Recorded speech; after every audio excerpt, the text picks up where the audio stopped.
Au nom du Père et du Fils et du Saint-Esprit, Amen. Grande joie d'être là avec toi en ce jeudi 20 avril. Nous sommes encore dans cette grâce de la divine miséricorde. Nous avons célébré dimanche dernier la fête de la divine miséricorde et nous devons demander vraiment de vivre non pas seulement cette grâce cette semaine, mais tout au long de cette année pour vraiment garder l'unité du corps de Christ et la présence de Jésus au milieu de nous. La première lecture d'aujourd'hui, c'est Actes des Apôtres, chapitre 5, du verset 27 au 33. Les ayant donc amenés et les firent comparaître devant les Sanhédrins. Les grands prêtres les interrogea. Nous vous avions formellement interdit d'enseigner en ce nom-là. Or voici que vous avez rempli Jérusalem de votre doctrine. Vous voulez ainsi faire retomber sur nous le son de cet homme-là. Pierre répondit alors avec les apôtres. Il faut obéir à Dieu plutôt qu'aux hommes.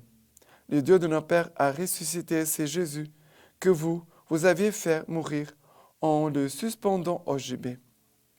C'est lui que Dieu a exalté par sa droite, le faisant chef et sauveur, afin d'accorder par lui à Israël la repentance et la rémission des péchés. Nous sommes témoins de ces choses-là, nous et l'Esprit Saint, que Dieu a donné à ceux qui lui obéissent. En entendant cela, il frémissait de rage et projetait de les faire mourir.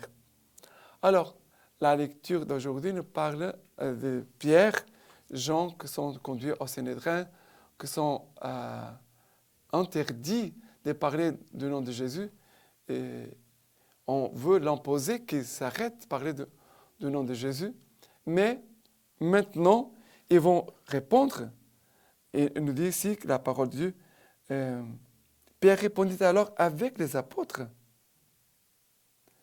Il faut obéir à Dieu plutôt qu'aux hommes.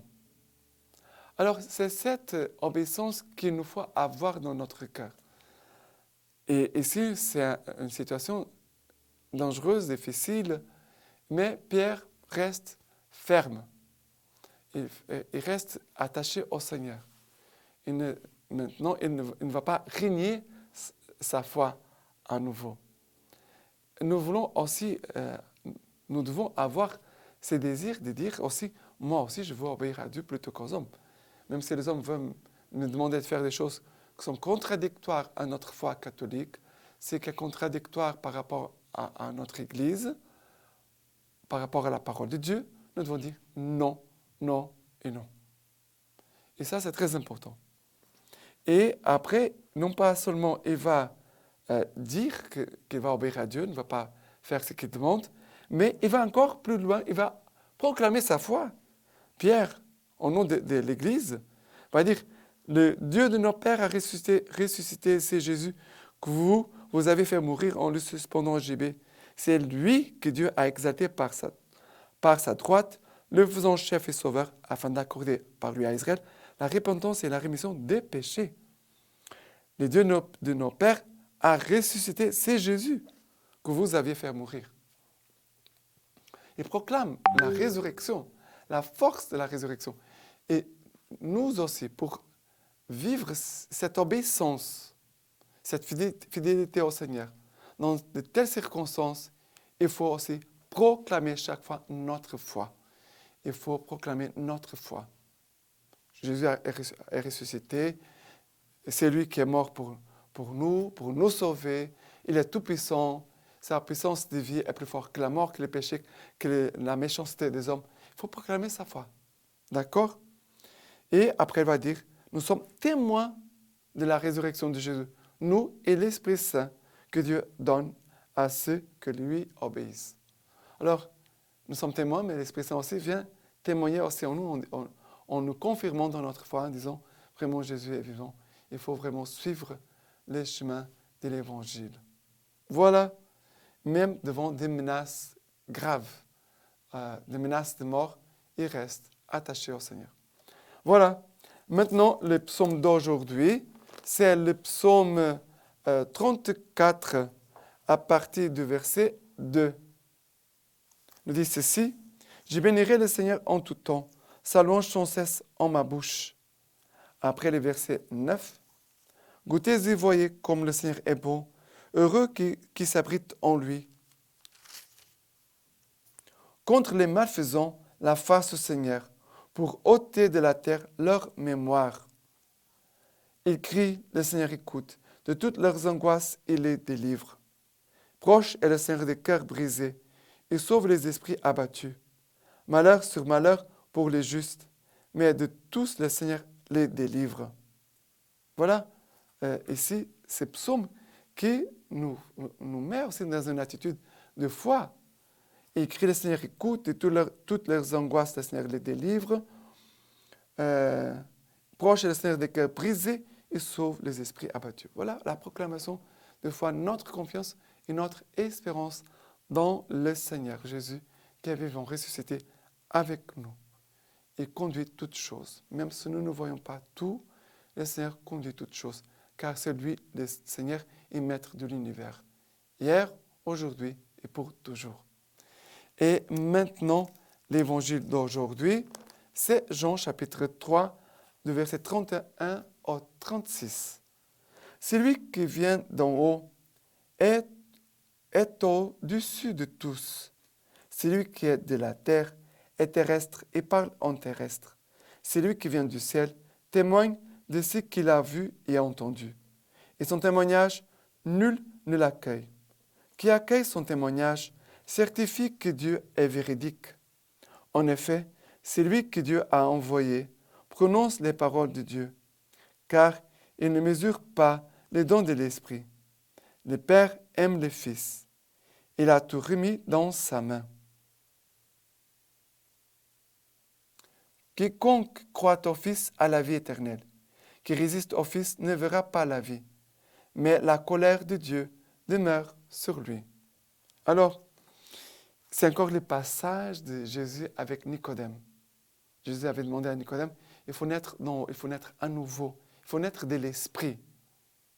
Et pour nous, c'est très important de naître de l'Esprit, naître de notre baptême, de l'eau de notre baptême, oui, mais aussi de naître à nouveau dans l'Esprit Saint. Ça veut dire que je peux avoir le baptême, la première Eucharistie, la confirmation, je peux avoir fait beaucoup de retraites, mais il manquera quelque chose. Il faut la place de l'Esprit Saint dans notre vie.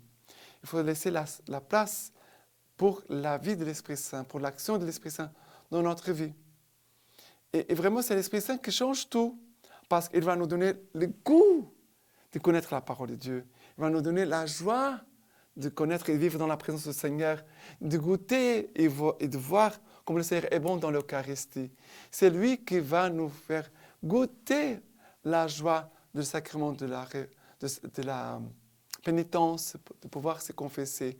C'est lui qui va nous ouvrir à la compréhension des Écritures, qui va nous élargir notre cœur pour aimer nos frères et toute l'Église. C'est l'Esprit Saint qui vraiment fait un changement dans notre vie. C'est pour cela que Jésus va dire, c'est lui qui vient du ciel, témoigne de ce qu'il a vu et entendu. Jésus qui vient du ciel. Et son témoignage, nul ne l'accueille. Ça veut dire qu'il parle aux Juifs, ne l'accueille pas. Mais Jésus va dire aussi, celui qui est de la terre est terrestre et parle en terrestre. Celui qui est d'en haut est au-dessus de tous. C'est là le changement. On peut être chrétien, mais d'avoir seulement une vie terrestre et vraiment d'avoir une vie dans l'Esprit Saint qui nous fait vivre de la vie céleste de Dieu, vraiment attaché au Seigneur tout le temps. Qui croit au Fils a la vie éternelle, qui résiste au Fils ne verra pas la vie. Celui qui croit au Fils a la vie éternelle. C'est vraiment l'Esprit Saint qui va nous convaincre et nous faire expérimenter que Jésus est vivant, que Jésus est le Fils unique de Dieu, que c'est lui notre Sauveur. Voilà l'action de l'Esprit Saint en nous. Et maintenant, la lecture patristique d'aujourd'hui de Saint Gaudence. Le sacrifice céleste institué par le Christ est vraiment l'héritage légué par son testament nouveau. Il nous l'a laissé la nuit où il allait être livré pour être crucifié comme un gage de sa présence. Il a voulu que ses bienfaits demeurent parmi nous.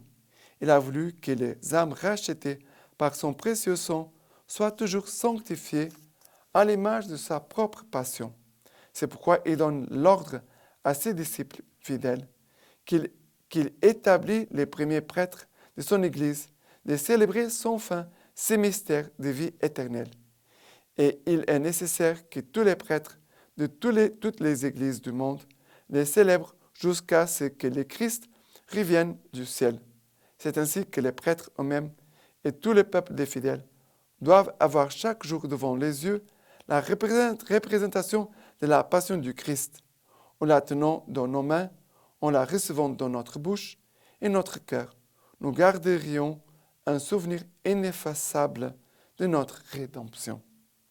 Ensuite, il faut que le pain soit fait avec la farine de nombreux grains de froment mêlés à de l'eau et reçoive du feu son achèvement.